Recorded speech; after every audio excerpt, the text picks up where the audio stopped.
Yeah. Woo. Ooh. Third Degree, the Third Degree Net Podcast. Third Degree, the Third Degree Net Podcast. Third Degree, the Third Degree Net Podcast. Third Degree, the Third Degree Net Podcast. Well, hello there, FC Dallas Curious fan. Welcome to another edition of Third Degree, the podcast. Hi, how are you? My name is Peter. And for this one, not just with our brand new song, which we'll talk about in a second, I'm with the good Dan Crook. Hello, Dan. Hey, Peter, how are you? I'm good. Are you good? All well there in Crookland? Everything is wonderful. Did you know that the wonderful Pappy Check intro really pairs nicely with watching Peter Vermes crying in his press conference on repeat? I did not know that, but I suspect you'll be tweeting out that new hybrid video audio sometime here soon. Don't put me to work. And, of course, everybody's hero, your hero, my hero, Dan's hero, editor and founder of thirddegree.net, the good Buzz Carrick. Come in, Buzz.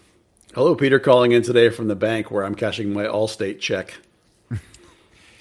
So, you may not Buzz, know that reference. Yes. So, Buzz, we got a new theme song for the pod from your friend Pappy Check. Yeah, I mean, we joked about that. Well, not half joked about it. We were actually relatively serious about it when he sponsored the podcast a couple of weeks ago, and I contacted him, and he was happy to do something. So it took him a couple of weeks. He whipped it up for us, and it's great to have a personalized theme. It's pretty exciting. So credit to him, and thanks for Pappy Check helping us out. And you can, of course, find him all over Spotify and Apple Music if you like what you hear. All right. I would not have considered the genre of down-tempo blues, but we'll hear it once you glue it all together. I'm sure it's going to work great. So thank you, Pappy Check. We love and adore you, too. All right. Well, I think it's time to talk about the elephant in the room, the thing that everybody's been talking about for the last few days. Are you guys ready to do this? I suppose we have to do it, don't we? Well, I kind of want to. Do you not want to talk about this? Not as much as you do, I think. I kind of wish it would all go away, but I think we have to do it service because it is kind of one of the biggest deals of the year, in a year of insanity. Guys, just burn it all down. It's great. So this all started on Sunday night when Buzz tweeted a link to a podcast I had never heard of before. And I normally would not have listened to it because I generally hate podcasts, especially one with just random people on a Zoom call. But because of some weird, vague urgency that Buzz included in his suggestion, I decided to listen to it Monday morning. I guess this was Monday morning. And it starts off, and my first immediate reaction is, how did I not know that DeMarcus Beasley and Gooch had a podcast? Probably because it's called The Crack, which is the worst name ever for a soccer podcast. But I was kind of digging it, and all of a sudden, and because they were interviewing Reggie. And all of a sudden, I hear Reggie say something, and I have to stop the podcast and rewind it 1 minute and go back and listen to this again because I could not believe what I thought I had just heard. And sure enough, it is exactly what I heard. And for anybody that hasn't heard it yet, this is the audio of Reggie Cannon making an accusation that in the day after the booing incident and his comments about the booing, where he called it disgusting, he is making the claim that FC Dallas wanted him to apologize and had handed him or provided him some sort of pre-written statement. And for anybody that hasn't heard it, here that audio is right now. I want to give the real answer, So the day after the game happened, I made the comments, and they saw that a little backlash was starting to happen. They originally asked me to apologize. Wow. I'm done. I'm logging off. They had written out a statement for me that read, I apologize to whom the fans I offended. My choice of words, I let the heat of the moment get to me. You're lying, dude. You're lying. You got to be lying. I kid you not. And I haven't told anyone this because again, I'm in such a sensitive spot, Right. And but Reg, don't be unapologetic, man. That's the whole coalition that everybody's here for. Yeah, and with all respect, like I'm not apologizing. I didn't do anything wrong. All right, guys. Reactions to when you heard this. Well, the whole podcast I actually thought was quite remarkable, beyond this particular moment, because Reggie verified everything we've been saying. That he was been looking for a move for a long time, and the move was about the national team and the challenges at right back, and he knew, and getting him out of his comfort zone. And the guys talked about their experiences. So it's a phenomenal podcast across the board in terms of its content. But this particular moment is troubling. And we don't need to revisit the initial controversy. The troubling part for me here is that you've now come to a point where your player has come in to the office, a couple of days, a day or 2 days, whatever it is later, and he's already receiving death threats and his family's receiving death threats. And more than likely, he's hurting. And for me, anything else but we have your back 100%, what do you want us to do? Anything but that is the wrong response to have had with Reggie. Now, the he said, she said, which we'll get to later, who knows what really went down. But the bottom line is, when a player needed unconditional support for beyond whatever you wanted to think about outside of the room, in the room, he needed 100% and he didn't get it. And that's the problem for me.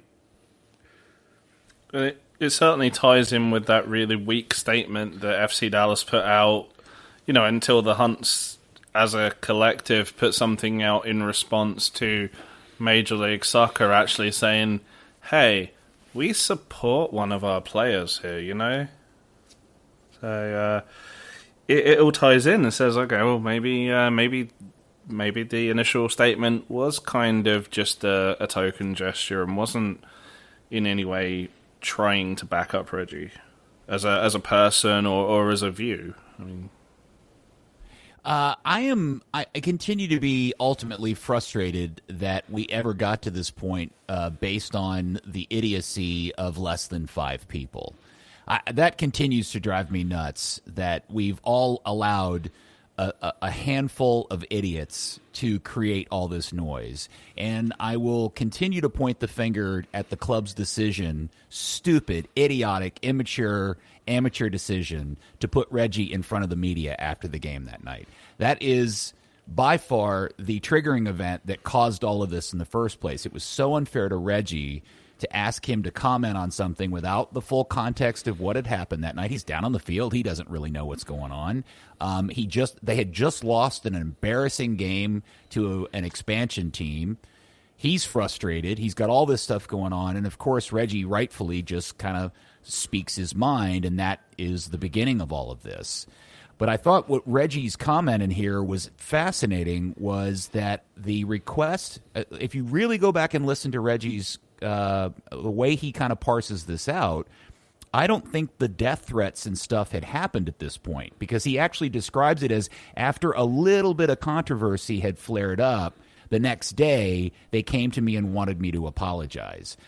And then I think more alarmingly, and this goes against what Dan Hunt said last night in front of the game, is he actually starts to somewhat paraphrase / recite the actual statement that he claims they wanted him to read.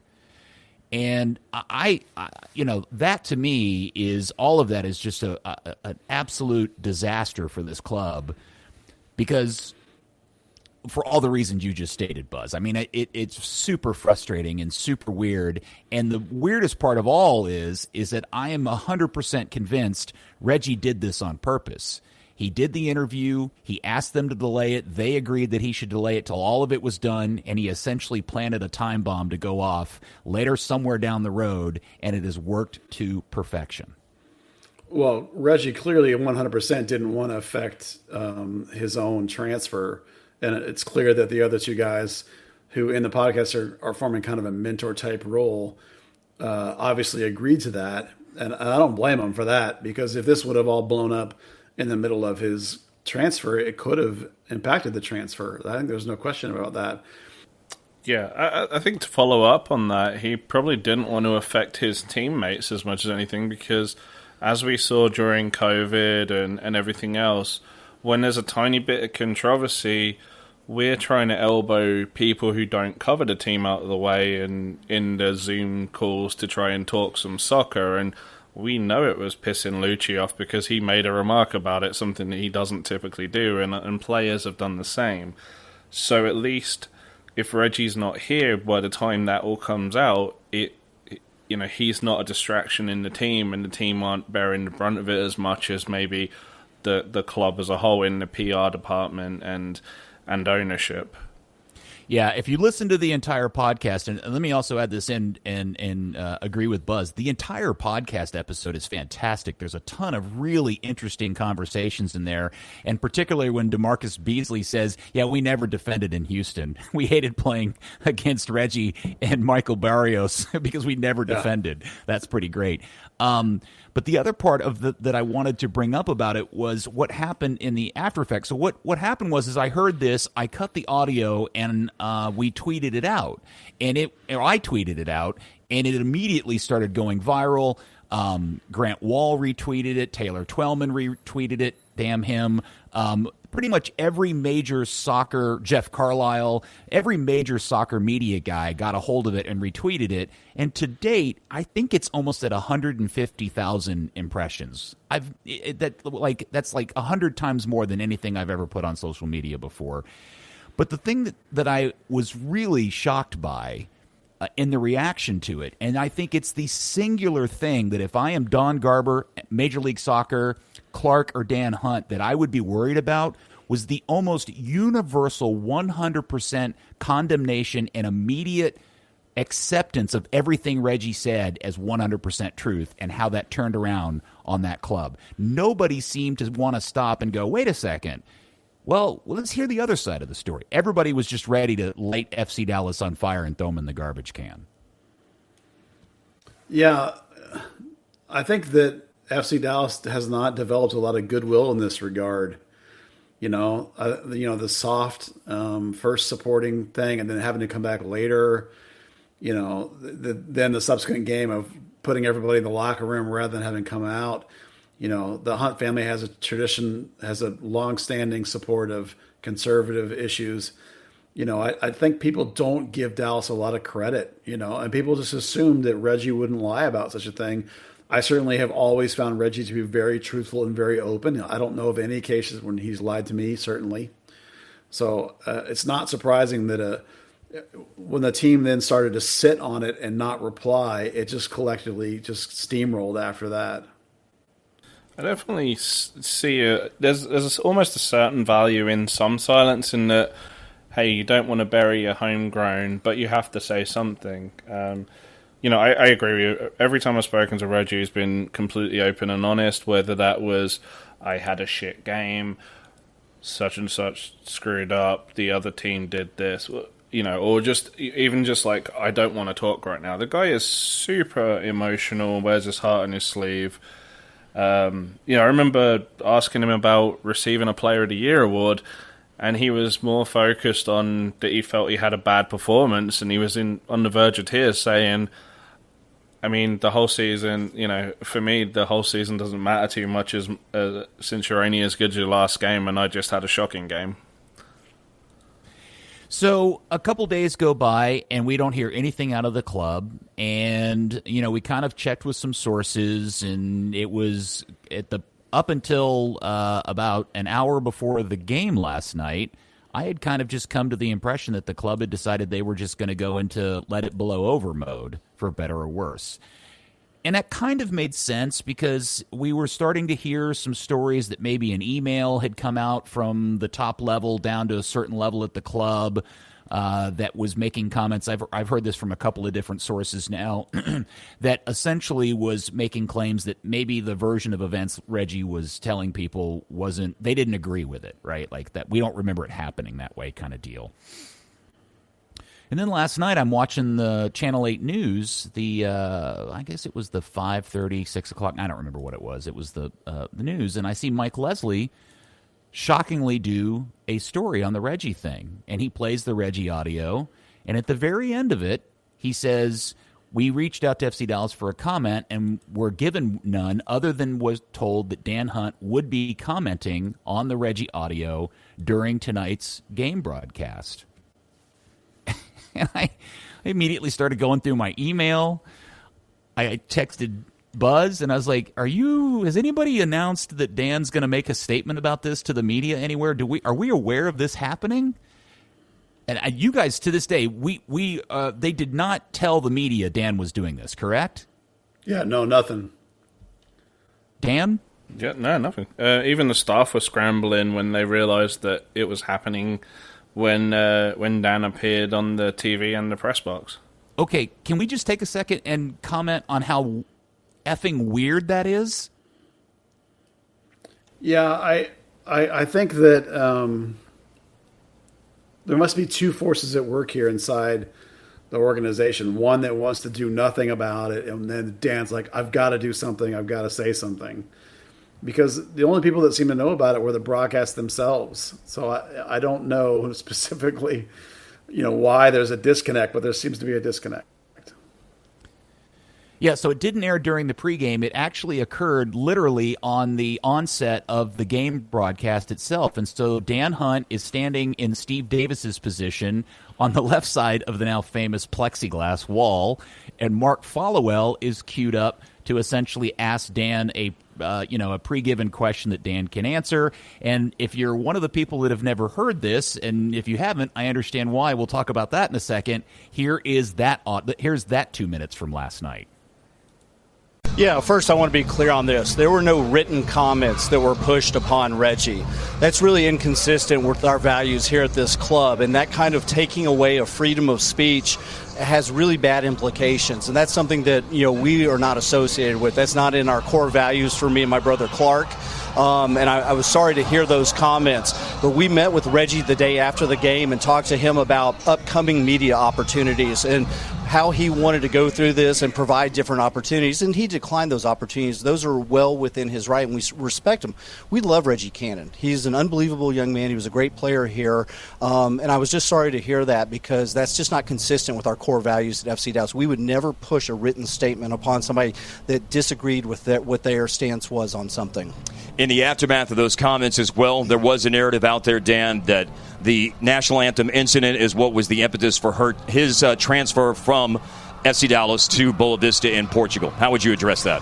Yeah, there's no truth to that. Reggie came to us with a plan wanting to go to Europe about 18 months before, and we worked with him after his contract extension, and we gave him our word that if an offer came and it was acceptable, and this was obviously pre-COVID, that we would transfer him. Obviously, the offer wasn't quite what we expected, but it was a great opportunity for Reggie.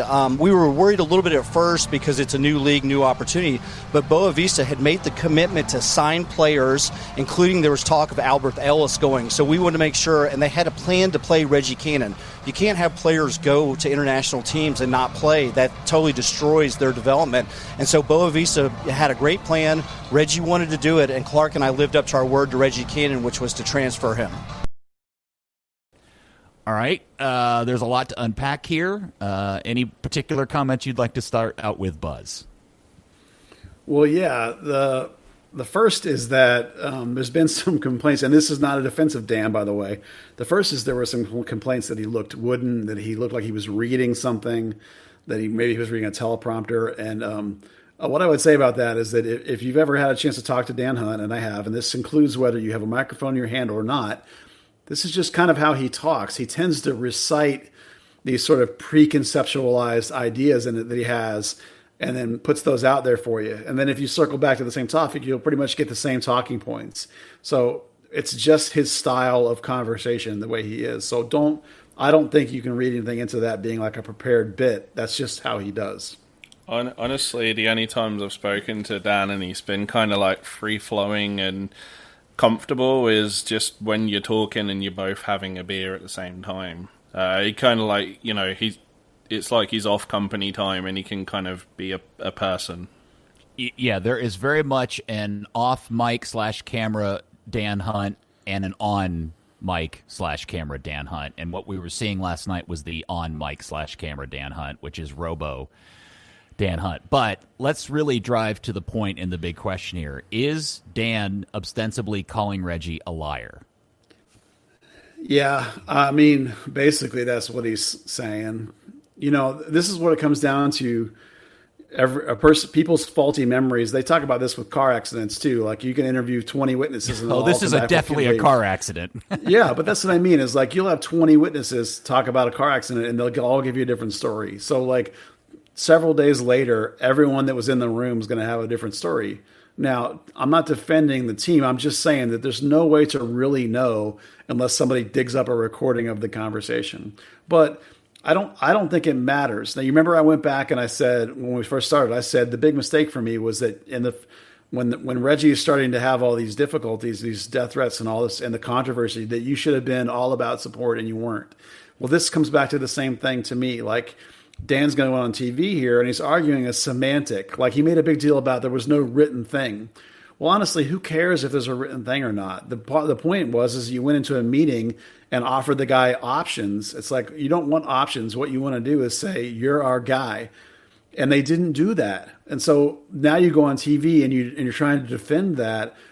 Again, what you should have done when you went on TV is say, we misplayed this with Reggie in that first meeting. That's our bad.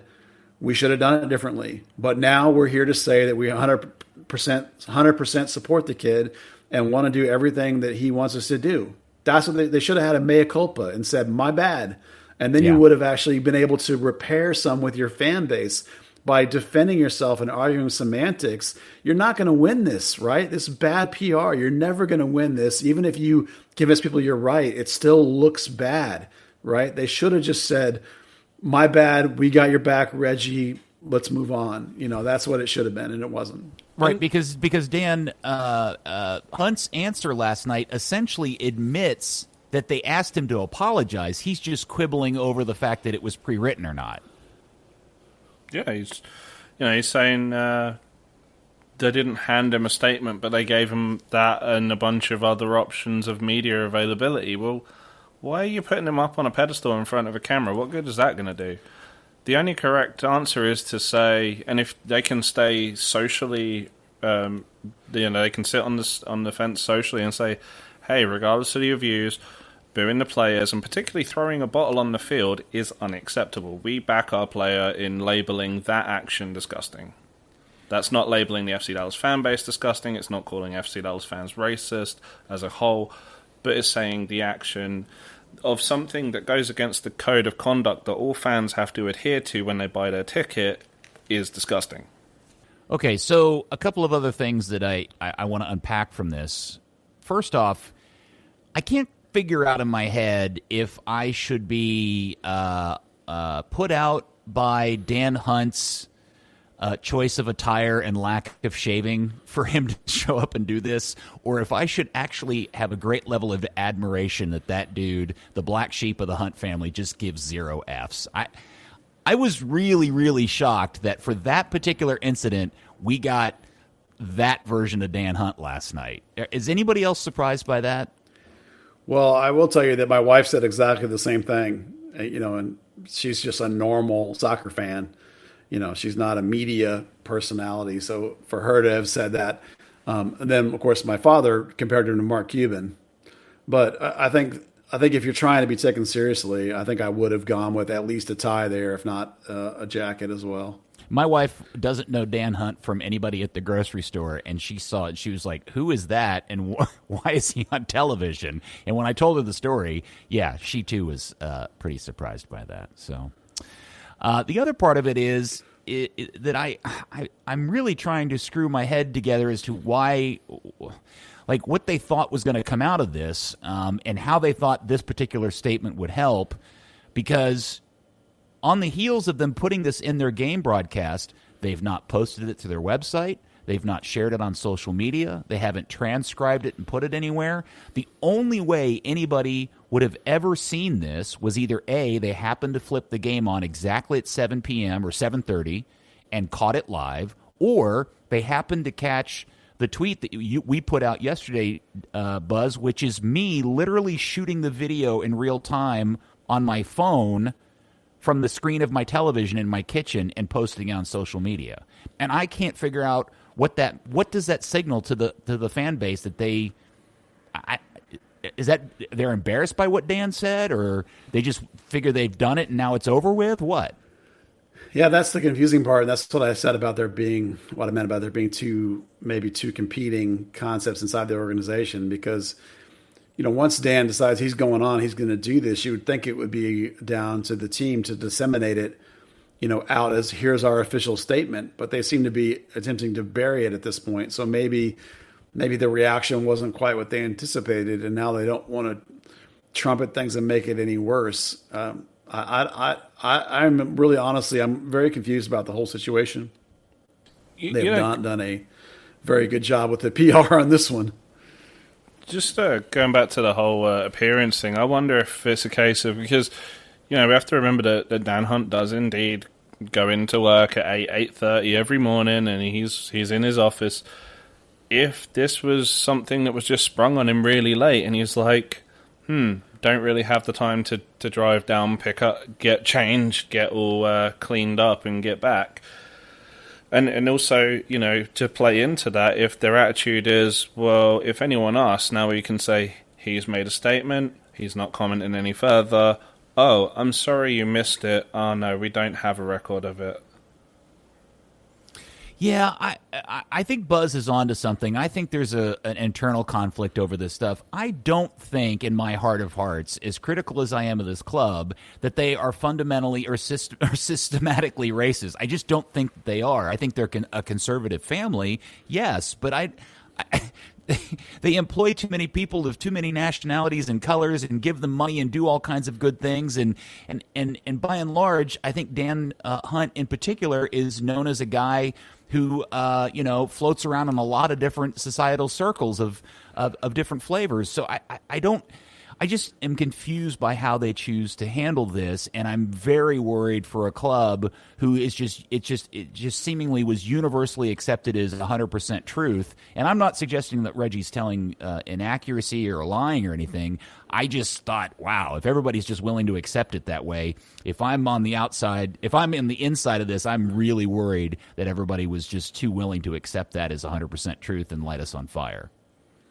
I feel like they have absolutely fumbled this on like 5 separate occasions, and they've, rather than trying to put out fires, it's almost like they keep getting in their own way. And this organization, in terms of, I agree with you, by the way, too, that I don't buy for a minute there's any racial bias in this organization. They have way too many oars in the water in different communities and different cultures. You can go all the way back to the Cotton Bowl, and the Hunts taking over the team. The Hunts just stumble with this soccer thing. They never have quite, I don't think Dan and Clark have, despite being soccer guys, for some reason they don't seem to 100% always understand the soccer market and world and mentality. And they continue to stumble with this thing, just over and over and over. It's like each time they've misplayed it and gone the wrong way.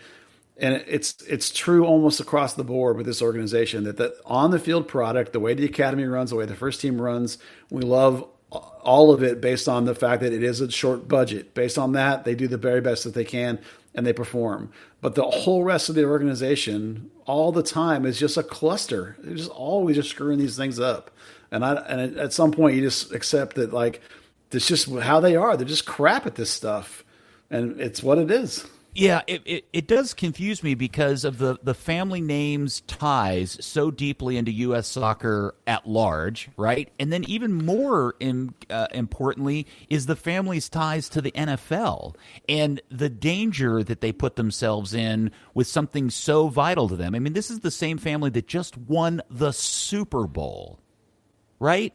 And I can't figure out how two things can be so different from each other and be essentially the same operation. I can't cotton that in my head. Well, you can go pardon me. Hold on. You can go all the way back to the decision to go to South Lake when they took the team over. Like, everybody that knew anything about the Burn and knew anything about this market in soccer knew that was a horrible, horrible idea. And they thought it was a great idea. And like since then, it's like they just continue to make all these horrible decisions about soccer. They just don't get it half the time, and most of the time. And that trend continues into every aspect of the front office, in my opinion. They consistently underperform. They consistently make the wrong choices. They consistently misread the market. And once again, with their player here, I'm not even talking about the overall political aspects behind this. I don't care if you'd flip it on its head and you had a really conservative player and a really conservative player had to make a bunch of protests. They still have not made the right choices in how to support the player, how to deal with the now mad section of the fan base both ways, because now you have both sides of your this controversy pissed off in the fan base. I mean, because we hear that they've lost sponsors and lost fans because of the BLM protests, and now they're losing fans and they're losing support because of their failure to support Reggie. So they've screwed it up both ways. What are they doing? Yeah. I was really, to quote Taylor Tellman, what are we doing? Yeah, I don't know if you guys have seen this, and shout out to him. Day one, season ticket holder, fan of the Dallas Burn, Parrish Glover, tweeted out today that he's decided just to kind of skip the rest of the season until he can get the sense that the club's got their stuff together on this issue. And that to me is a really damning statement, because Parrish is about as hardcore Dallas till I die guy as it gets. Yeah, former third-degree writer emeritus. Yes, and by the way, he's one of many, many fans that I've seen do this. But to your point, Buzz, I've also seen a fair share of fans that are still mad that the team allowed the players to kneel during the national anthem in the first place, and are still pissed off about that. Yeah, so. Yeah. They are stuck in the middle. I still think there's a better way of handling it, and I do find I don't know if you guys saw the news last night and have heard the story about the local advertising agency here in Dallas called the Richards Group. Have you heard about what happened to them yesterday? Yeah, actually, one of my best friends in the world worked for them for like a decade, so I'm well aware of that incident. Yeah. So just so that anybody listening to the pod, the Richards Group is the largest independent ad agency, and it's based here in Dallas. And there's a really old guy that runs it. And they were reviewing a new Motel 6 commercial they had put together, and apparently he said in the meeting, "That's too black, and that will turn off their." I can't believe he said this. That is too black, and that will offend their white supremacist customer base. That portion of their customer base that are white supremacists, and that caused Motel 6 to drop them. Dr. Pepper dropped them. But the reason why I bring it up is that he essentially admitted it. He owned it. He put out a really thoughtful and interesting statement yesterday. I don't know if it's going to put out the fire of that, but the way they handled something that is 1,000 times worse than what happened with the Reggie FC Dallas situation, the way they managed that crisis management activity was way better done than anything they've been doing up in Frisco for the last 3 or 4 days. Well, the Richards Group is a phenomenal company that has done many, many amazing campaigns that anyone listening to this podcast will have seen. It's a big, humongous, gigantic, amazing advertising firm. Now, he might have killed his company with this thing, but they certainly know how to run campaigns and how to spin things, and it's a totally different level of professionalism. This moment aside, that company, unfortunately, there's a whole lot of people that are going to lose their jobs probably, but that's a company that knows how to spin and knows how to do PR. And clearly, FC Dallas does not. And as you and I have both said, and I think Dan has said, they have misplayed this both ways across the board. And now they're made their entire fan base mad both ways, quote unquote, both ways, all that kind of garbage. But, I care about the mechanics of what they're doing, the execution of what they're doing, and not the politics behind it. And I think they've just totally jacked this thing completely in every way possible. Dan, if you had been working for the club and they came to you and said, "Dan, how should we handle this?" what would you have done? I mean, exactly what we've been saying. What it boils down to, it doesn't matter your position on social issues. Reggie's comments were in regards to an action taken by half a dozen people, and that action is something that is an ejectable offence, and it goes against MLS's code of conduct, and you take the easy road out. You say, hey, we stand with our player, abuse against players isn't tolerated, objects being thrown on the field isn't tolerated, and you kind of skate on by. You don't poke the bear, you just kind of address the high level issues. The other part of this, before we kind of put it to bed, at least for now, is do you guys agree with me that there almost certainly has to be something else going on behind this? Because if you go back and listen to Reggie's comments very carefully, there's a moment in there when he's talking to Gooch and Bees about this, and they're like, man, you can't be telling us the truth. This is you're got to be lying. We can't believe they asked you to do this. There's a line in there where Reggie alludes to something having to do with the mess going on with the transfer situation. And in the weeks leading up to this, if you'll recall, Reggie's status in terms of being sold had gotten a little weird. Like we had been on this podcast going, yeah, at any minute he's getting sold, and then a week would go by and he was still here. And I'm wondering if there's a whole part of this story that was fuel to this fire in terms of Reggie being unhappy with the club, with how the transfer deal went down or was going down at the same time the booing incident happened. Yeah, if you remember my reporting, according to my sources, there was a moment where I said, this deal's done, all but the ink, the principles of it are done. And then several weeks went by without anything happening.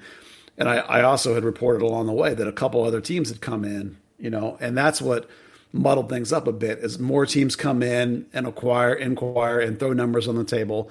And in particular, I mentioned a Russian team that had come in, and my information was that Russian number was probably twice what the number on the table was, the one that Reggie wanted, the one that he ended up with, which is the Boa Vista Lille combo. And then obviously there's a factor in there that has to do with the sell-on percentage that FC Dallas wants and how much it costs them to get that, all of which impacts how much Reggie gets, because the player gets a percentage of transfers, right? So there are complications, and I'm sure the Hunts probably wanted the largest value, period. But Reggie's like, I'm not going to Russia. Don't be ridiculous. I assume. I think that's a fair guess to make. Gee, based on the information. Yeah, based on the information we had, why would you go to Russia? There's no way, right? So even if the offer is twice as much, like my source says it was, so nonetheless, there are complications with the transfer, and it's getting held up after it had basically been agreed on a lot of levels. So, but I'm not privy to all the inner workings, of course. But there's enough smoke here to think that maybe things didn't quite go so smoothly as we thought. Reggie even had that moment where he sat on the field with Paxton at the end of that home game and then played like 2 more games or whatever it was. Right. Yeah. So even he thought it was over. So clearly some stuff went down, and we'll see whether this has been enough stuff that Reggie's no longer Dallas till I die. We'll see. Okay, that's well said, Buzz. The reason why I bring this up is because, as you heard when we played it, the second half of the Dan audio is where they had Mark Followell queued up to ask him a question that I thought was weird that Dan wanted to bring up, which was the issue of the timing of this incident and the timing of Reggie's sale. And he was very eager to clear up the same thing we've been saying for a while, which is the two things have nothing to do with each other. Oh, yeah, that's 100% true. We've been saying for a long time that for over a year, this goes all the way back to prior to last season, Reggie began working on this idea that he was going to go to Europe, that he wanted to go to Europe. These things don't happen overnight. They take a long time to put together. And so we've been talking about Reggie going to Europe since I think it was middle of last season when we started talking about it on the podcast. And Reggie on the Cracked podcast, he specifically mentioned that, it takes a while. And Dan Hunt said something like, we've been working on it for 18 months. All of that completely jives with 100% with the timeline that we had from my sources and from my information from the team. All of that fits. There is 100% true that selling Reggie has nothing to do with any of this protest or any of this other stuff. This is all about, for Reggie, competition with the national team to be the World Cup right back. When you're looking at Dest in Europe and you're looking at Yedlin in Europe and you want to be the best guy, you have to get to Europe and challenge yourself. And he talked about the podcast. He's talked about taking himself out of his comfort zone. This has been brewing forever. Now, does this thing leave a sour taste as you walk out the door? Yeah, but I told you this is a done deal before any of this protesting even happened. This has nothing to do with them selling Reggie. So I think the part that I found weird was I was surprised that they had Mark ask him that question. I was surprised that they are sensitive to that matter. Maybe I'm naive for being surprised by that. I that just, out of all the things that happened beyond the ostensibly calling Reggie a liar, that was part two of what I was kind of thrown off by last night. Well, they have a reputation they have to maintain with their academy and in the youth field in general, and with players that you want to bring in here that are at pros already. Remember, their selling point is that they're a stepping stone club, that if you come here, we'll help you make you better and we'll get you on to the next level. So they don't want this sale of Reggie to be perceived as, oh, he screwed us, so we screwed him back. Because it isn't about that. We know that's not about that, and they don't want other people to think that's about that, because they're trying to protect that reputation in the playing community, not in the fan base. That was a question that was for the players, I think. All right. Well, I think we've beaten that one to death. The only note I would throw in there is I just wonder if Reggie's aware that on this week's announced debut of the new FC Dallas performance facility they opened up, they use a Reggie Cannon quote on on the website recommending FC Dallas. I wonder if he's aware they did that and he signed off on it. Okay, guys. Well, let's move on to the next topic, which is FC Dallas 1, Sporting Kansas City 0. I watched this game today. I did not watch it live last night, so I was watching it on television, and I thought it was boring, Buzz. I did not think it was a very good game of soccer to watch. Well, somebody else I know that watched it on TV said the same thing, but in the stadium, I thought it was fascinating because of the crazy difference from first half to second half and the shenanigans with Vermes and the delaying and all that stuff. To me was just absolutely phenomenal. I thoroughly enjoyed it. And then of course, the win giving the comeuppance to the Kansas City is always a good thing. Dan, were you there? Were you there last night in the press box? Yeah. So, just real quick, I'm assuming the reason why it was more exciting in person is because you got to enjoy all of the Peter Vermes antics that they were not showing on television last night, and the yelling and the screaming and the pouting and jumping up and down. Yeah, it was kind of funny partway through the second half. Vermes never sits down. He's always like hunched up on something or screaming, and then he just gave up, sat down and crossed his legs, crossed his arms and pouted. But it was kind of funny, actually. Speaking of Vermes, there was this weird thing at the end of the game. Obviously he goes to berate the fourth official, and then I don't think he acknowledged the other officials, but he races to Andres Ricarte, and we're all up in the press box like, are they gonna come to blows? And then next thing you know, he gives him a hug and then walks off. And like, that was weird. That was like Oscar Pereira weird. That is weird. That is very strange. That Peter Vermes is an odd bird. So, Buzz, let's talk about the game a little bit, because you were tweeting very quickly that Kansas City had decided to give Dallas a little bit of its own medicine and sit in a low block of the infamous 4-5-1, and also a big ladle full of time wasting. Yeah, if you've ever seen Kansas City play, they do not play in a low block. They come out and play. Now, it's not necessarily a super heavy possession game, but they play. And right from the get-go, they dropped into a complete bunker, low block, 2 rows of 4, and then a 1-1 or whatever you want to call it, 4-5-1, whatever it looks like. An absolute just sit still and do nothing and destroy the game low block. And on top of that, they went into a full-blown kill the game and slow down, what they probably consider FC Dallas style, of like when the ball's out of bounds, you walk really slowly to get it and walk really slowly back. The end zone guys started counting how long the keeper was taking to get the ball and do goal kicks. When the ball would go out of play, guys would walk really slowly. When there was a corner, rather than have a guy close take it, a guy that was near midfield would walk really slowly over to get the ball. The referee, like 5 minutes into the game, is already telling them to hurry up and started giving yellow cards really rapidly. And to me, that was hysterical. I'm like, that's so funny that Vermes is still so mad about the delaying that he's going into this complete destroy the game look, just to sort of prove a point almost. And they went all the way to halftime doing that, and it was working for most of it until Dallas finally scored. The real interesting question for me is at halftime, they brought on 3 players, including Johnny Russell, who's a great player. And so they clearly went into a now we're going to play and now we're going to go for it mode. Well, would they have done that if the Dallas hadn't scored and gone up a goal? Would they have, or would they have stuck in the slow? I don't know. Maybe they wanted to just try and take away half the game and shorten the game. I don't know again, but it was absolutely fascinating. And that was the part I was enjoying thoroughly. I mean, I was actually giggling to myself watching these Kansas City players stroll about the field waiting for the ball to come back to them. You know, like it was a free kick. They wouldn't go get it. They would just stand there and wait until somebody brought them a ball. It was awesome. I've got to disagree on the funniest part of the game. It was like 10 minutes before the end when Gianluca Busio steps up to take a free kick outside the box. He looks really determined in his run up. The SKC players are hustling around in the box, and he passes it gently to Michael Barrios 10 yards away.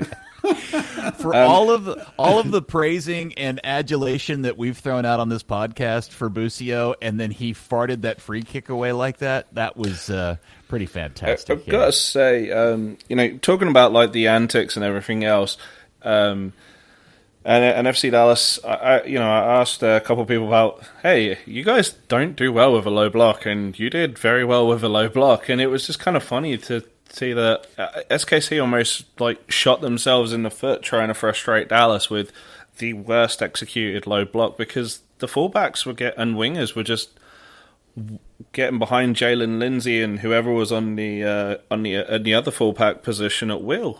It was ridiculous. Yeah, Adi, I think his name is. Yeah, it was funny.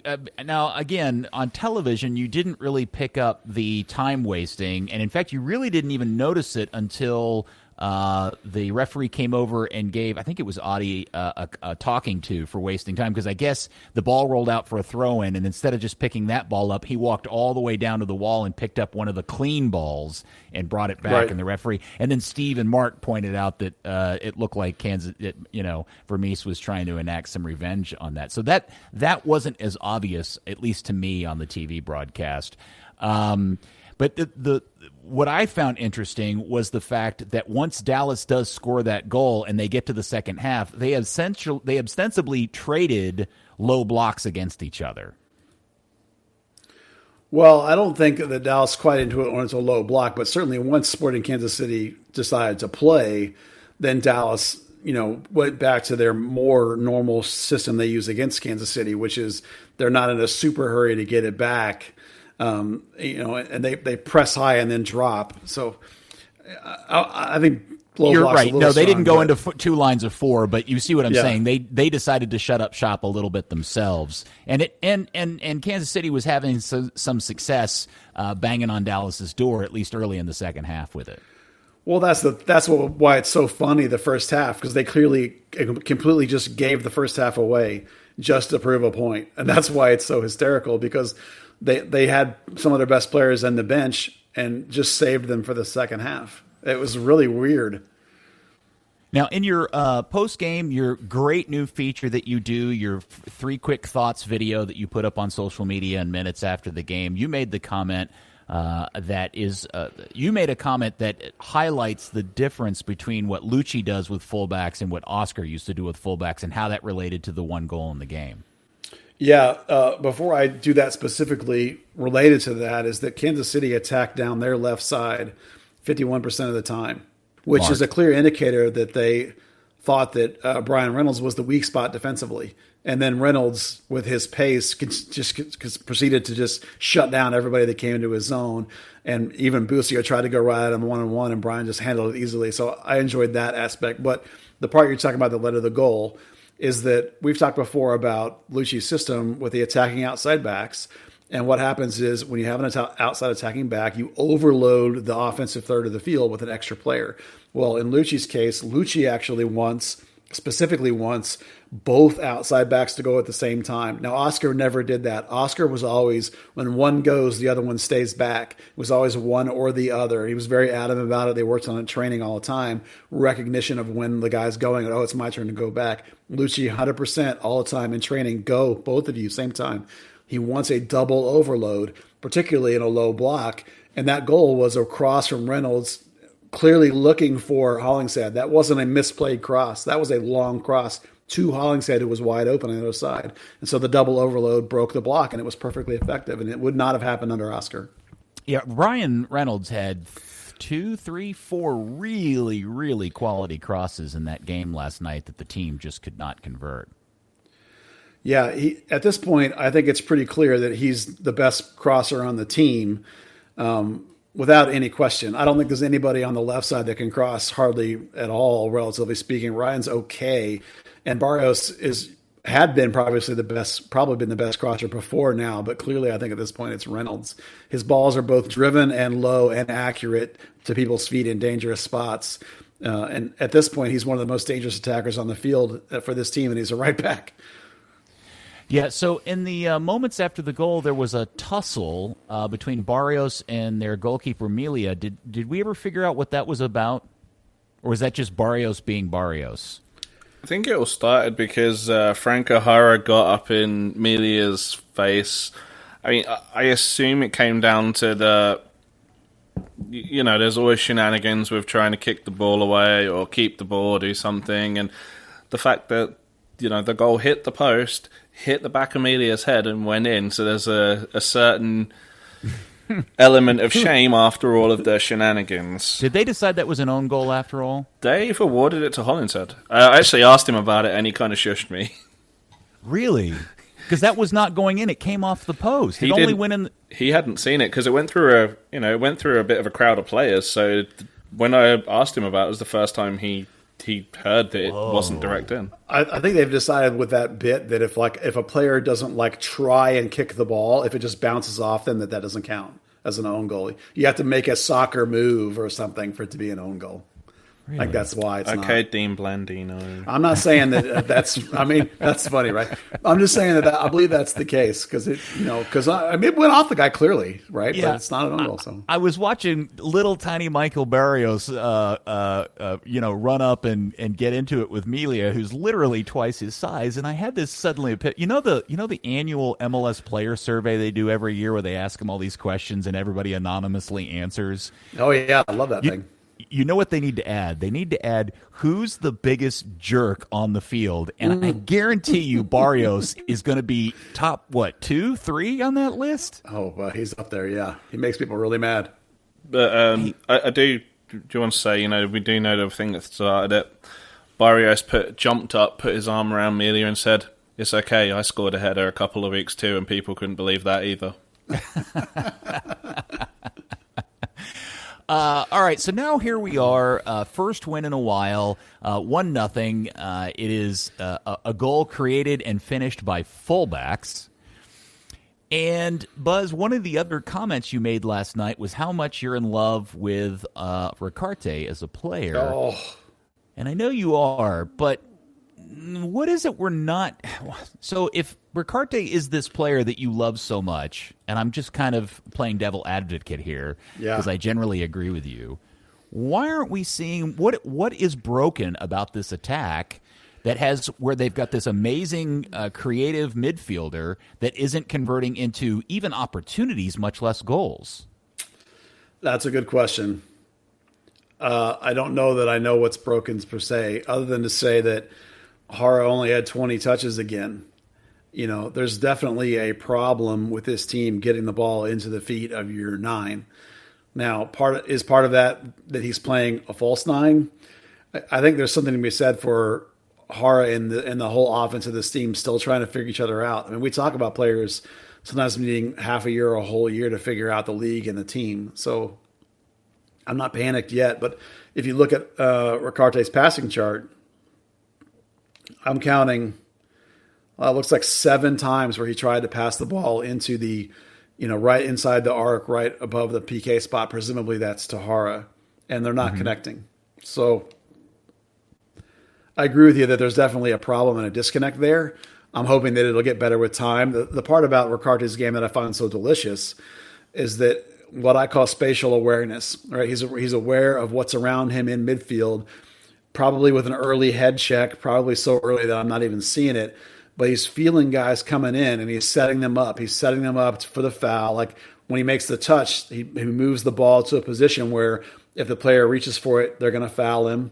Or he's reading it far enough ahead that he's turning away from pressure because he knows where his teammate is and is escaping and keeping play going. Now, sometimes it's important that Tanner Tessman had a good game and Brian Acosta had a good game too. So that triangle is getting better and improving.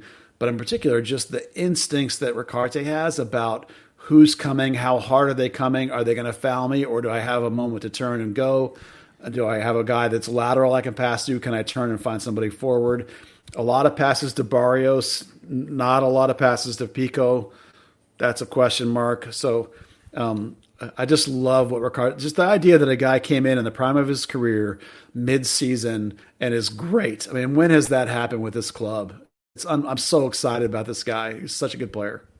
Well, saying about his spatial awareness and everything, the goal, that's exactly what created that. That is a 50-50 ball that two players would ordinarily slide in for, and it goes straight out for a throw-in. Instead, he dinks it over the defender, gets himself in some nice place, plays a beautiful pass to split two defenders and give Brian Reynolds as much time as he wants on the ball to wait for Hollinshead's run. Now, you brought him up, and he was your man of the match. Yeah. Is it okay for us to be like super duper excited about Tanner Tessman now? Well, hasn't it been all along? Well, I just feel like now we've gotten a run of him for a while, and we're really starting to see. There was a moment, 10 minutes into the game, he must have made an 85-yard recovery run to the top of the Dallas's own box to help out, double up on whoever was counterattacking, and he stole the ball and then walked out with it, and it was effing phenomenal. I knew you would love that moment. I even tweeted about it. That run was ridiculous. Because the guy was past him and he still, rather than giving up, he chased him the whole way until the guy hesitated and then caught him. It was such a beautiful play in terms of defensive effort. That's why we talk about Tessman being a pure 8 and maybe he could even be a 6. I mean, that's basically what he was playing was as a 6. He reminds me of Matt McEwen. You remember Matt McEwen? Oh, yeah. Played for Kansas City back in the day. Like a deep lying 6, but a playmaking 6. If we can be ridiculous like Baskets is for all the clubs he plays for, that deep 6 that can pass, because his passing is devastating. His long passing is devastating. You saw those balls. He was 7 for 6 in long balls in this game. And there's actually been a change in that because he's always had that great long ball. He did it in the academy. He did it in North Texas, but it was always a little bit floated. And one of the things we said about it was that you're going to have to drive that thing in MLS because it's got to get there quicker and straighter. And he's made that adjustment, and you can see it in the game. He did it a whole bunch of times. The kid is just a quality player. Size, strength, confidence, awareness around him, plays defense, plays offense. Phenomenal player. I don't think there's any question that he should keep his starting spot. I mean, I don't care that Thiago Santos is now rested. That game was so good from those 3 guys. I don't think you can take those 3 guys out of there. I think they keep their spots. Okay, but what? Okay, but so for you right now, Santos is sitting. It's not Acosta that comes off the field and Santos comes back on. Yeah, no, I think you go because I don't think that either Acosta or Tanner really are a pure 6. I think you have to double 6 them together to make it work, which is basically what they did. I mean, even Ricarte at one point checked back and was kind of in that position. This goes back to that triple pivot idea that we've been kicking around since Lucci Ball started, basically.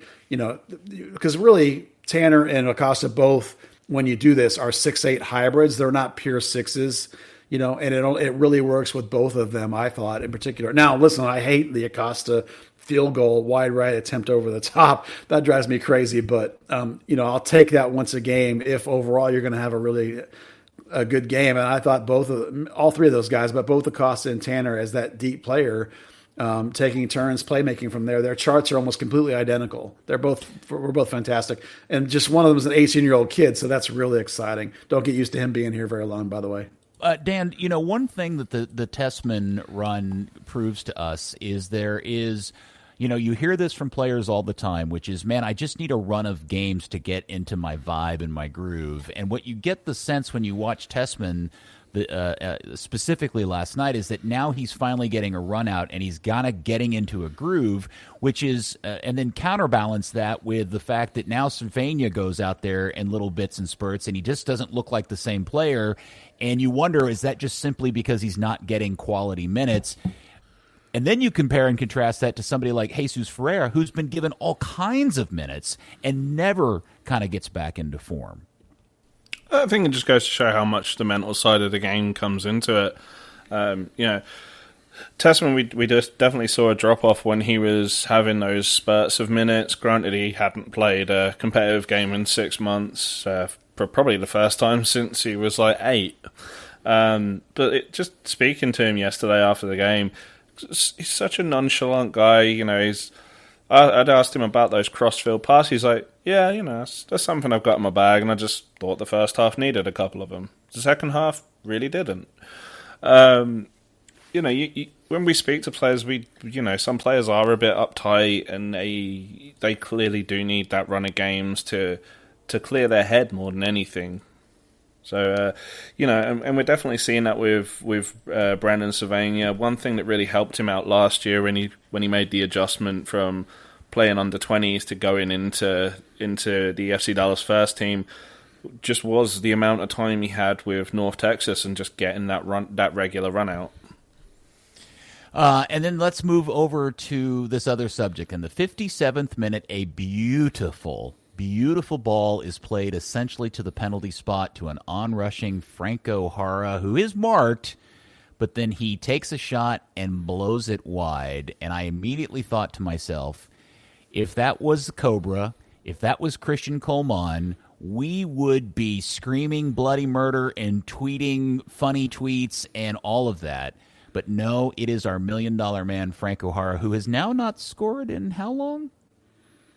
I didn't count, but I had a funny tweet about it. Yeah, too long. And are we now officially seeing more of these missed really good quality opportunities versus the well-taken finishes that we had started to see at the beginning? I would say one thing. I didn't think the miss was as bad as people made out. Barrios had no right making that pass. That got through an almost impossible angle, and he got to it pretty late on his left. I thought, honestly, the volley from the Hollingshead cross was probably worse when he just slammed it straight at the keeper when he definitely got enough on it to direct it. Yeah. Well, for one thing, in his body language and in his facial expressions, he's clearly very, very, very frustrated. As much with himself as anything, it looks like when he saw Pepe ready to check in, he made a gesture. It wasn't offensive or anything, but definitely like a gesture of disgust. That like, oh my God, I can't believe you're taking me out. None of us have played at this level, but we've all been in that moment where like you feel like you're so close and it's just not coming. You're so frustrated, and now you're getting subbed out. So the guy definitely is feeling that frustration. So I think it's just mentality. I think it's just now he missed a couple, and so now he's thinking about it. You know how it is when a striker's thinking about it. You just want them to relax and be themselves and play themselves. It's a confidence position. It's a confidence position. Yeah, 100%. That's all I think it is. I think he's a plenty good enough player. I just think that it's still like, look at the way, like when Reto, was it a week ago when Reto had the PK that he took and he went out of his way to celebrate with Jara. They're still forcing it, right? The camaraderie's not there, the vibe's not there. They're really working hard and trying hard to force it to happen, and it's just not there. And it's like, it's a confidence position. It's a team flow. It's a team concept thing. It's a Jara's overthinking it thing like Cobra was last year at one point. So I'm not too worried about it. The guy's too good of a player. The things that bother me about him are how his age and his pace, not that he's missed a couple.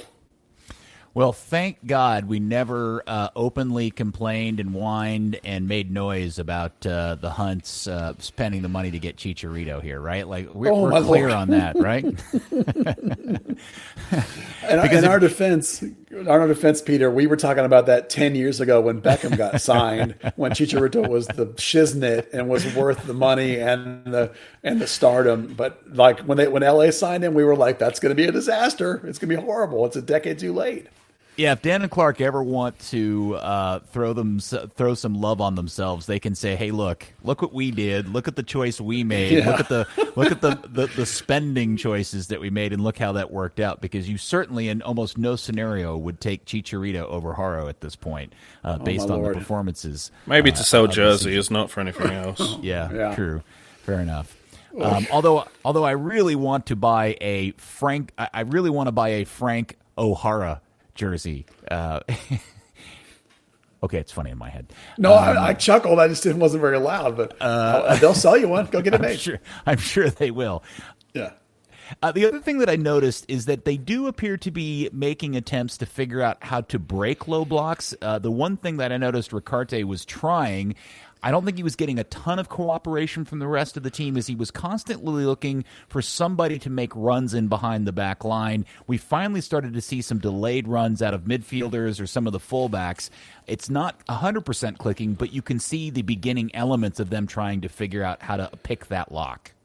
Yeah, it's a tough spot because when they're basically in that 4-5-1, there essentially are three midfielders defending in front of two center backs, right where you're trying to get your 9 and right where you're trying to make those passes. So, I mean, that's the whole point of a low block. And we talked about one of the ways you break it down is you get in behind, and that's eventually what worked. So, it is a very difficult thing to do, and they do look better at it every game. Now, maybe some of that was Kansas City. So we'll find out, because Nashville will almost certainly low block again. So we'll see if they can break it down 2 games in a row. Yeah, Nashville, who crushed Houston in Houston. But out of a low block. I mean, they were in a low block counter. I mean, even their reporters were talking about it on their Twitters. Do we have to say something nice about Brisson today? I thought he was good. He clearly, for me, we complained about how he had not beat out either of the other center backs and the amount of money he's getting paid. But to me, the games that he's had to start and play, filling in, he's been great. I mean, I don't have any complaints about him, the way he's performed. It's just a question of how much are you getting paid to be a backup is the problem at this point. So before we finish talking about the game, we do need to talk about the incident at the very end of the game. Have you guys spent any time watching the replay? And in fact, Buzz, what I really want to hear is, since you were there at the game, what was your live action reaction to the non-goal call? Well, my first reaction was, I've wrecked it, with my tweet about how good Jimmy Maurer was. It's always That's about my fault. you, isn't it? It's always about me. Soccer gods are watching. My first thought was, oh my, that's going to be a decision by the referee. That's going to be what's the word I'm looking for? Controversial? A judgment call. It's going to be a judgment call, or whether that's a goal or not. Because whether that's a goal or not depends on how protective of keepers you are. Right? Because Jimmy basically tackles the guy. I'm on the other end of the field, and I could see that's kind of what happened. But Jimmy was standing foot, and the guy runs to him, and then Jimmy takes him down collectively. So arms up, tangled up, whatever. How you think it went depends on which team you like and how protective of goalies you are. So in the moment, I thought, I have no idea which way this guy's going to go. And of course, I was relieved when he let me off the hook and gave a no goal.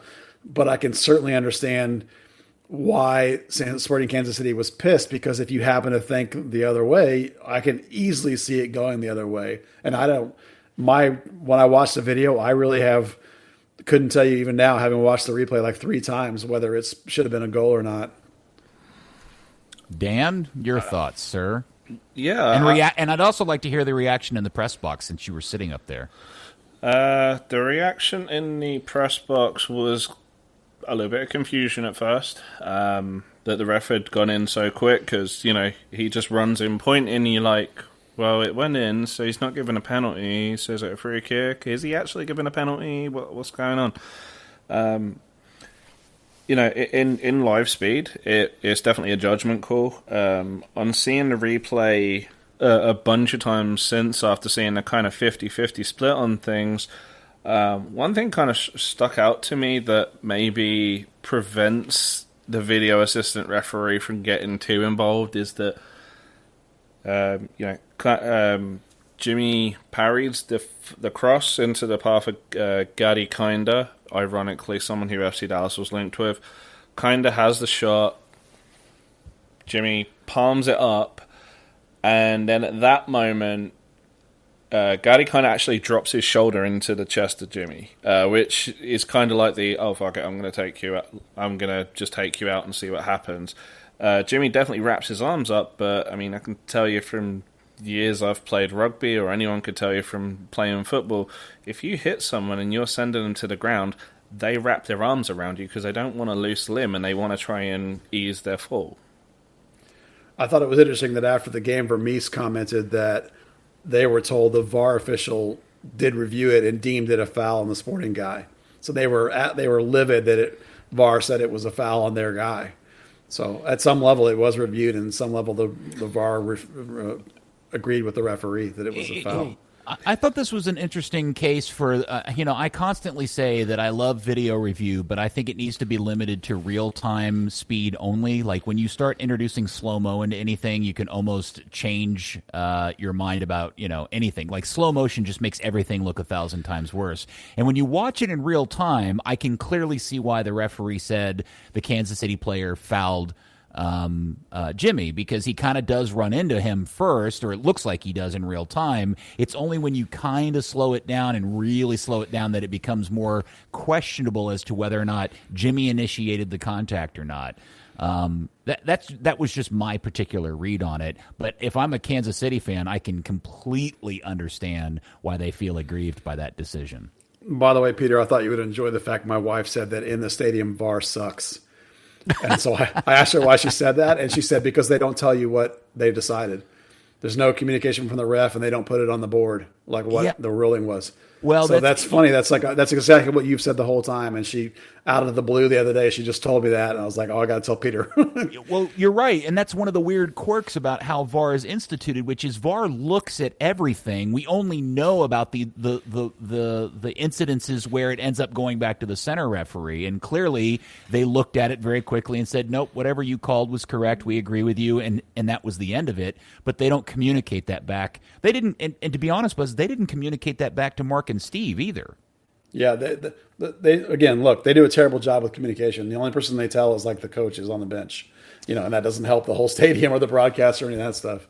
Yeah. Imagine that. You remember how good, we talked about this before, how good was the stupid broadcast at the bubble when they had the communication between VAR and the ref? So good, and they didn't continue. It's so bad. Yeah, it solves so many problems and creates so many opportunities, and it was great TV. It makes for great television. I said we were going to stop talking about the game after this. That was the last point. But I did forget to bring up one other thing that drove me nuts throughout this game, which is, is FC Dallas still on the never-ending search for a left-wing player? Yes. Yeah. Boy, I thought Pico was terrible. Which is a shame, because there's been a couple of games where he's been clearly faster than the back on his side, and he's phenomenal. He just destroys them. But if he's just as fast as the guy, which it seemed to be in this game, he lacks what I said about Ricardo. He lacks spatial awareness. Like, he doesn't have good awareness of where his teammates are. And if the defender is fast enough, then he's not good at playing like a quick ping, give and go combo to break himself into space. So I don't think there's any doubt right now that if Mosquera was healthy and Lucci had to win a game, that Lucci wouldn't pick Mosquera. And that's amazing, because we think Mosquera is terrible. But don't you agree? Wouldn't you agree with that assessment? Yeah. That Lucci would pick Mosquera? I don't know. I do think that, look, I'm not familiar with Fafa Pico's game enough to know if what I'm looking at is what my read on it is that he's just trying too hard. Like, he's running into his own players. He's running into the same space as his teammates. I mean, there were very clear moments in that game where I thought Frank O'Hara was going to grab him and punch him in the face and knock him out, because every time Franco would run into a space, he'd look up and there was Fafa right next to him. There was an bringing incident. The defender in. Yeah, there was an incident where a ball got crossed to the far post, and clearly the guy that was behind him, I don't know who it was, it may have been Ryan, it may have been Tessman, was lined up to do something with the ball, and Fafa cut in front of him and tried to do something with it. And I think that happened 3 or 4 times throughout the game. I also think he's got a little bit of Fabian Castillo-itis in the box, where he does a ton of work to get in a very dangerous situation, and then just nothing comes of it. And so we've seen lots of Fafa Pico minutes now now, and I'm not convinced he's any more or less dangerous than Santi. The only advantage he has over Santi is that he puts out a very high-quality work rate, and he does a ton of defensive work that Santiago doesn't even dream about doing. Yeah, great presser, but that's what I meant about lack of teammate awareness. Like, he keeps running in top of guys, two guys in the same spot for one ball, and it's like, you should have known your teammate was there, should have read that moment, and he's not doing a good job with that.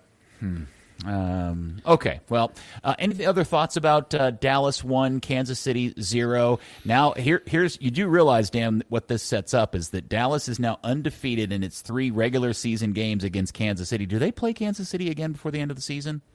Nope. So you know what the script writers have figured out. Dallas and Kansas City are going to play each other in a one-off game in the playoffs, and that means Dallas is going to have to beat Kansas City a 4th time to advance in the playoffs. You can see that coming, right? Well, they won't be able. They won't. That's how that works with this club. The minute it's a playoff game, well, there'll be a conflict there. I don't know whether the soccer gods will decide that they can't beat Kansas City in the playoffs, or they have to go to Orlando and lose to Oscar. That's the other great, upcoming playoff story. Yeah. You hear that, Dan? Buzz is saying the gods are having an argument amongst themselves as to which is the worst fate for this club in November. Which one is more FC Dallas? Right. Which one is it? Is it losing to Oscar in Orlando, or is it not being able to beat Kansas City a 4th time in a season? God, that's so FCD. It is very FCD. Isn't it? It is. It'll be a nice addition to the list, the facepalm list, as I like to call it. Yep. Okay, so the other big news this week ties into North Texas SC, which had a big win that they needed. They've got 3 games left to go to qualify for the playoffs, and that was, wait a second, Major League Soccer is starting its own reserve league. Yeah, that's exciting. We've been predicting on this podcast that would happen. We had picked up on a couple little tidbits here and there. So it seemed pretty obvious that was coming. So nothing's official yet, but the article that the Athletic wrote is pretty in-depth and has a whole lot of pieces, has a lot of the stuff, and they're expecting an announcement any minute. So basically, here's what we know. It's going to what they're talking about is apparently an under-23 league, effectively. Now, there probably will be an occasional waiver to get in a guy that's like trying to recover from injury or such and such. There's probably going to be some stuff involving having extra players beyond, your base 30 that you have on the MLS roster. You probably have some guys that you can sign just for the reserve team or something like that, presumably. So here's the thing with FC Dallas, though. With over the last multiple years, I've had multiple conversations with Lucci, with Oscar Pareja, with Chris Hayden, who runs the academy and the youth setup, with Eric Quill. The thing that they like about North Texas, and in the Athletic article specifically said Dallas is going to stay in USL 1, is what the article says. And I 100% agree with that. And the reason is because FC Dallas has a organizational philosophy in the academy to play their academy players at the highest level possible in terms of age, because they want them to be challenged.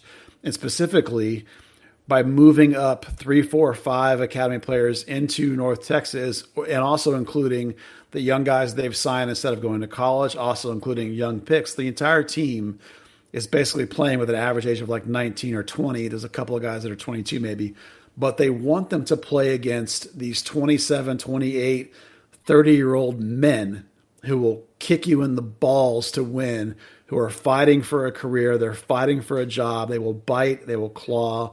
They're bigger than you. They will knock you down. They will punch you. That's what they want them to go up against, because you have to learn how to battle through that kind of thing. That's what makes you a better player. Now, if they took North Texas and stuck in a reserve league, you're going to play against 20 other teams that are just the same, and they're all going to kind of pass the ball around, and it's going to be fine.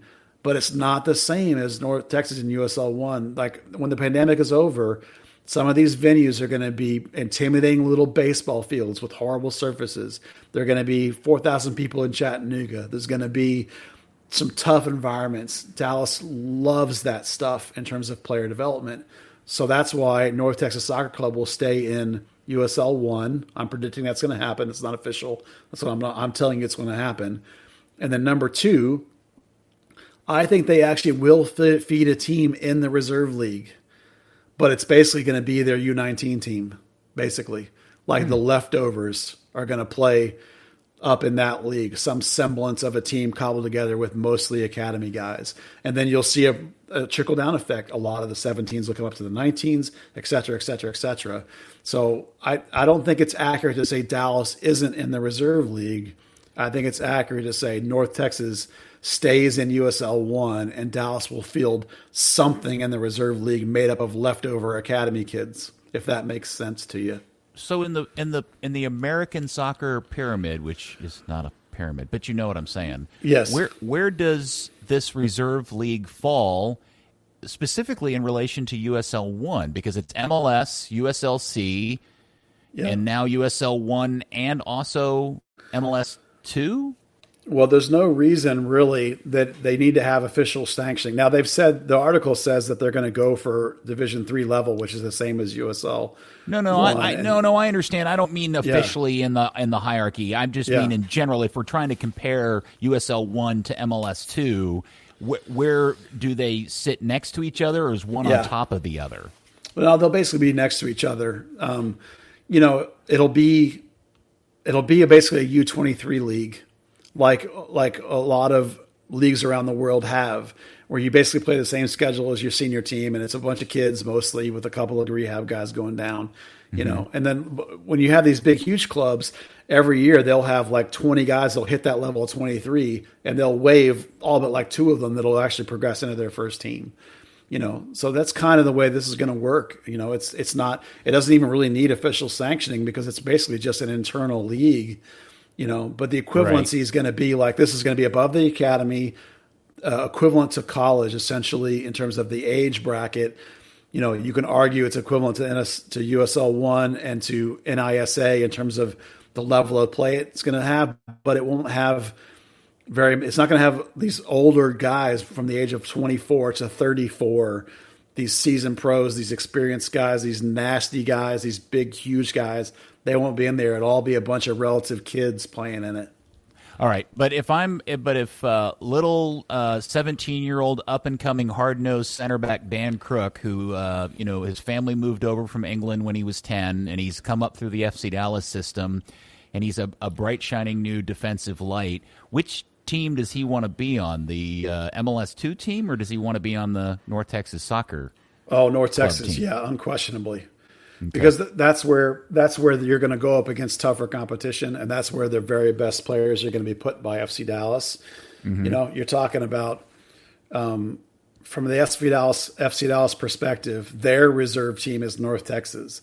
They're going to field, I believe, they're going to field some kind of team in this reserve league, but it essentially will be, I don't even know what's going to. It's basically going to be like a U19 team, probably made up of pieces left over. Like they're still going to send their very best players to North Texas because they feel it's a greater challenge. It's a more difficult league, and the players will progress more. Remember, it's not about winning; it's about progressing. So, you know, putting 15-year-old, 16-year-old Justin Shea up against these big, massive, and sometimes really fast players, these adults, is a huge, getting knocked down like that, getting beat up.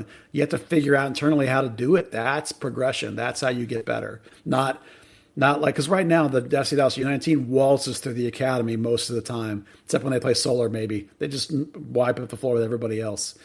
You know, up and down the whole academy. It doesn't do you any good, hardly. That's one reason why they wanted to get out of the DA in the first place, because they want harder games. This is all kind of weird, because it's like they're creating the problem that the Premier League and other European leagues that don't allow second teams in their pyramid have had for quite some time now, in the they're going up against kids, not some hard-nosed, horrible bastard midfielder who's going to punch you silly.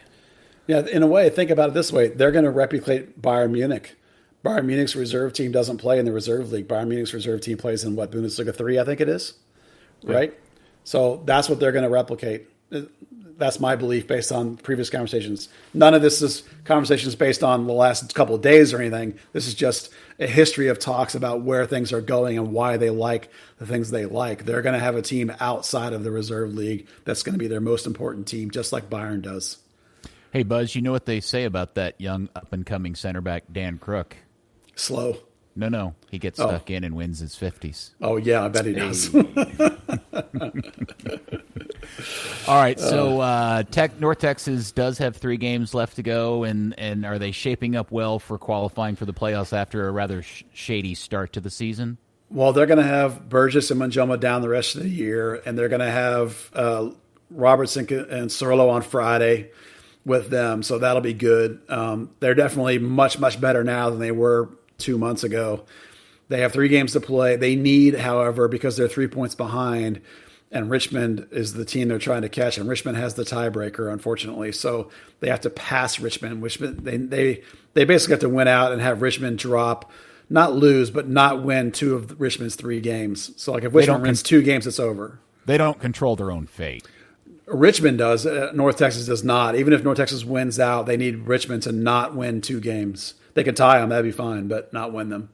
Okay. Does that make sense? Yep. Very good. Any other? This is one thing I wanted to bring up because with COVID, one of the things that has happened is we're really getting an opportunity to week in and week out enjoy the amazingly good work of Mark Followell and Steve Davis. And the reason why I bring this up is I am of the belief that those 2 guys are helping each other tremendously. Mark has made Steve a much better broadcaster, and Steve has helped Mark get smarter about the game.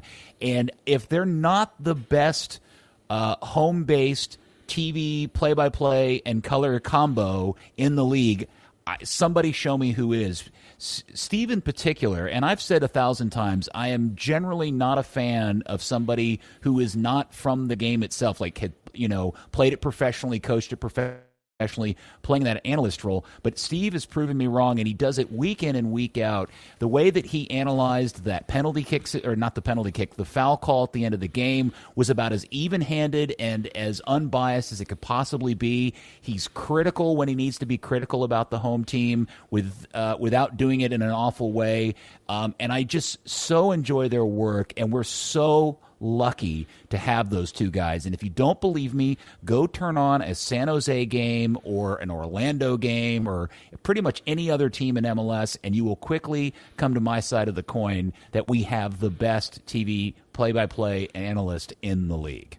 Yeah, I agree completely. Followell is a broadcaster of a much higher caliber than most teams in MLS have. He's an NBA-level commentator, which is a big deal, and an NBA commentator in a big market, superstar pro TV guy, phenomenal talent. He works national broadcast for Fox for a reason. The guy's a legit superstar in the making.